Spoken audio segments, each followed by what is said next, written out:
Sifat-sifat alkana. Pada kesempatan hari ini kita akan belajar mengenai sifat-sifat alkana ya.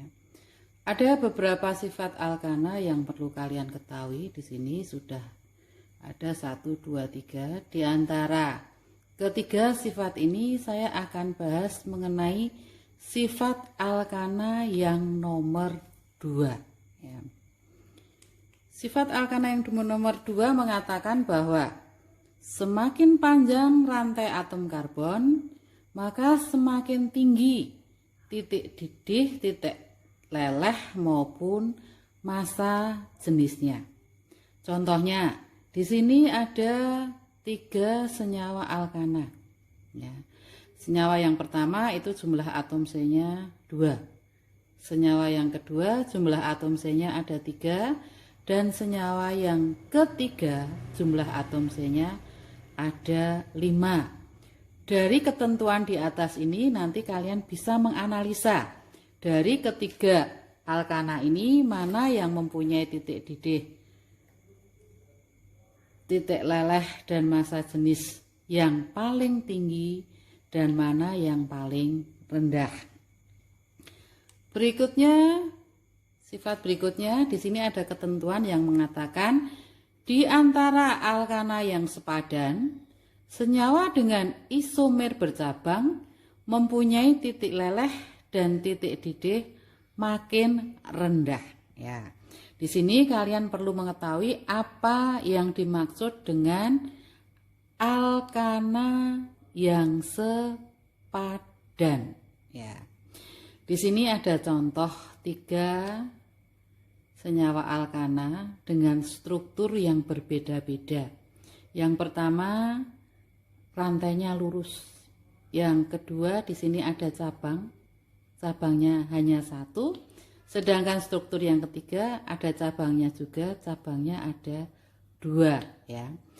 Nah, apabila dilihat di sini jumlah atom C-nya sama 5. Apabila dihitung jumlah atom H-nya juga sama. Di antara ketiga struktur ini jumlah atom C dan H-nya sama, hanya strukturnya berbeda-beda. Nah, kondisi yang demikian ini dikatakan sebagai alkana yang sepadan. Ya. Berdasarkan keterangan ini dapat disimpulkan nanti semakin banyak cabangnya dari alkana yang sepadan, maka mempunyai titik leleh dan titik didih semakin rendah. Nah, dari ketiga senyawa ini nanti kalian analisa ya, mana yang mempunyai titik didih dan titik leleh paling rendah dan mana yang paling tinggi berdasarkan ketentuan sifat yang seperti ini. Ini ada soal ya. Di soal ini pada kolom yang kiri perintahnya urutkan kenaikan titik didih alkana di bawah ini dari yang terendah. Nah, di sini ada 4 senyawa alkana. Ya, berdasarkan keterangan tadi, kalian disuruh menganalisa mana titik didih yang terendah dan mana yang tertinggi. Demikian juga soal yang ada di sebelah kanan ini, ya. Di sini perintahnya urutkan kenaikan titik leleh alkana di bawah ini dari yang terendah, ya. Di sini ada 8 alkana. Ya. Ada yang rantainya lurus, ada yang bercabang. Nah, dari 8 alkana ini nanti tugas kalian disuruh menganalisa mana yang mempunyai titik leleh paling rendah dan mana yang mempunyai titik leleh paling tinggi. Berikutnya adalah alkana dapat mengalami reaksi substitusi ya. Reaksi substitusi itu adalah reaksi pergantian tempat atau reaksi pertukaran pasangan atau istilahnya change partner. Contohnya ini ya. Etana CH3CH3 apabila dibuat strukturnya seperti ini ya. Ini sama dengan yang di atas ya, hanya ini dibuat ikatannya tersendiri seperti ini. Nah, apabila direaksikan dengan Cl2, ya Cl2 di sini bisa ditulis Cl Cl seperti ini. Bila mengalami reaksi substitusi, maka H yang ada di ujung ini akan berganti tempat dengan Cl. Ya. H yang ada di ujung ini akan berganti tempat dengan Cl. Sehingga posisi H ini akan digantikan dengan Cl, sedangkan posisi Cl yang ada di sini akan digantikan dengan atom H. Sehingga apabila bereaksi menjadi senyawa yang seperti ini, CH3, CH2, Cl. Apabila diberi nama, namanya adalah kloroetana atau nama lainnya adalah etil klorida.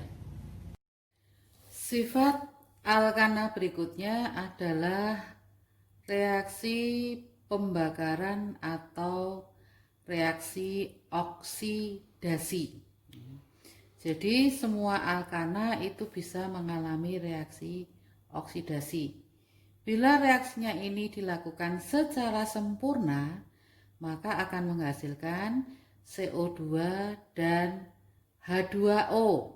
Contohnya misalnya ini, C3H8 bila mengalami oksidasi, di sini bila mengalami oksidasi berarti membutuhkan oksigen, maka akan menghasilkan CO2 dan H2O.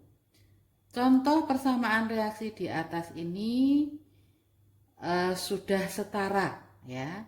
Supaya setara di sini berarti harus ditambahkan koefisien di depan senyawa atau unsur yang terlibat di dalam reaksi oksidasi itu. Terus di bawah ini ada dua persamaan reaksi oksidasi suatu alkana. Di sini ada C4H10 dan ada C5H12 yang akan mengalami reaksi oksidasi.